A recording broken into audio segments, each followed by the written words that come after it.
সব মিলে ভাইজান আমরা আগামী দিন চাই আল্লাহর এই জমিন আল্লাহর নাম দ্বারা আল্লাহর আইন দ্বারা পরিচালিত হোক নাকি? এটা কি খালি আমাদের চাওয়া দরকার না আপনাদেরও দরকার? মুসলমান হিসাবে, মুসলমান শুধু নয় মানুষ হিসাবে সবাইকেই চাইতে হবে আল্লাহর এই জমিন আল্লাহর আইন দ্বারা যারা পরিচালনা করতে চায় আমরা তাদের পক্ষে থাকবো ইনশাআল্লাহ। ভাই কি কথা বলতে পারলাম? এই জমিনে যারা আল্লাহর আইন চায় আমরা তাদের সাথে থাকবো ইনশাআল্লাহ। আল্লাহর আইন যারা চায় কেউ যদি তার পক্ষে না থাকে আল্লাহ তার উপর বেজার হয়ে যায়। আমরা কবরে যেন বলতে পারি আল্লাহ তোমার আইনের পক্ষে ছিলাম।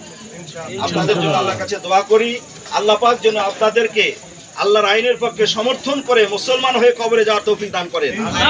সবার জন্য আল্লাহ পাক কবরটা যেন জান্নাতের বাগিচা বানিয়ে দেন। সবাইকে আল্লাহ পাক রব্বুল আলামিনের সুসজ্জিত জান্নাত যেন নসিব করেন। এই আশা ব্যক্ত রেখে সকলের জন্য কল্যাণ কামনা করে সংক্ষিপ্ত কথাকে শেষ করলাম। আসসালামু আলাইকুম।